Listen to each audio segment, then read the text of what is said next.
ফিকে ইল্লা বিল্লাহ। আলোচনা শুরু করুন।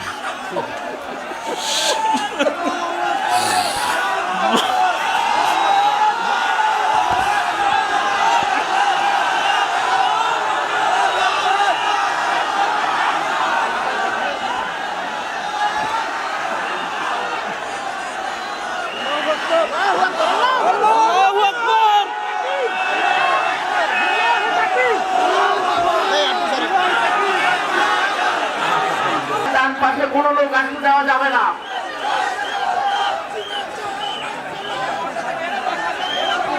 সম্মানিত সুধী মণ্ডলী, তৌহিদি জনতা, আপনাদেরকে বিনীতভাবে বলছি, আপনারা দয়া করে বসে পড়ুন।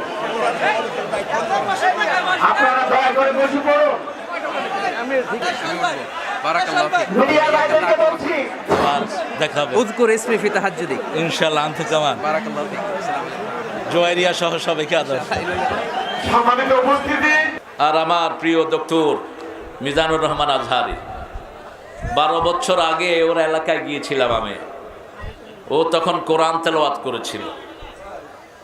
তো কোরআন তেলাওয়াত শুনে আমার ভালো লেগেছে। আমি বললাম এদিকে আয়। আমার এটিএনের একটা ছোট্ট কার্ড ছিল, ওটা দিলাম তাকে, বললাম দেখা করবি এটিএনে। গেছে। যাওয়ার পরে আমার আলোচনার আগে দিয়ে একটু আলোচনা রেকর্ড করে টেলিভিশনে ছেড়ে দিলাম। সেই তার হাতে সবক। আজকে আমার মিজানকে আল্লাহ কবুল করুন।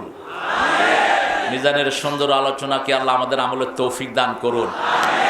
প্রাঞ্জল ভাষায় অত্যন্ত চমৎকার ভঙ্গিতে কথা বলে, ছোট্ট ছোট্ট সেন্টেন্সে। এটা আমরা উত্তরাধিকার সূত্রে একজন থেকে পেয়েছি, যিনি সারা পৃথিবীর কথার জাদুঘর। মিজান আমাকে অনেক ভালোবাসে এবং ফোনেও সে যখন কথা বলে আমাকে বলে উহিব্বুকা ফিল্লাহ, আমি আপনাকে আল্লাহর জন্য ভালোবাসি। আমিও তাকে আল্লাহর জন্য ভালোবাসি। অনেক দিনের বেদনা ছিল ওর, একটু দেখা হোক, আমারও ছিল তাই। এই জন্য দুইজন একজন আরেকজনকে দেখে শান্ত থাকতে পারলাম না। এটাই আমাদের মোমেনদের পরিচয় হওয়া উচিত। আজকে তাফসীরের ময়দানে যতজন কথা বলেন, আল্লাহ সবাইকে কবুল করুন। হযরতুল আল্লাহ মাওলানা তারিক মুনাওয়ার ভাই অসাধারণ চমৎকার কোরআন থেকে কথা বলেন। যাদেরকে দেখে দেখে আমরা কথা শিখেছি, যাদের অনুপ্রেরণায় এই কোরআনের ময়দানে আমরা এসেছি, তাদের মধ্য থেকে অন্যতম হচ্ছেন আমার শ্রদ্ধাভাজন বড় ভাই আল্লামা তারিক মুনাওয়ার ভাই। সে অনেক আগে ভাইয়ের সাথে দেখা, কত সালে, 2007-08 দিকে বোধহয়। তার মানে এক যুগেরও বেশি ভাইয়ের সাথে দেখা নাই। মাঝে মাঝে ফোন আলাপ হয়। আমেরিকায় যখন থাকতেন মাঝে মাঝে কথা হতো।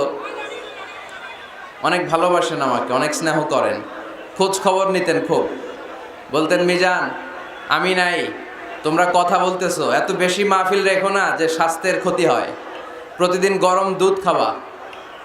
বড় ভাই যেমনি ছোট ভাইয়ের খোঁজ খবর নেয়, এভাবে খোঁজ খবর নিতেন। অসাধারণ ভঙ্গিমায় কথা বলেন। অ্যারাবিক, ইংলিশ সব ল্যাঙ্গুয়েজে প্যারালাল, ঠিক কিনা? 3টি বছর বাংলাদেশের তাওহীদি জনতা ওনার কোরআনের এই বাণী থেকে মাহরুম ছিল। আবারও আমাদের প্রিয় বক্তা আমাদের মাঝে ফিরে এসেছে। আমরা সবাই পড়ি আলহামদুলিল্লাহ।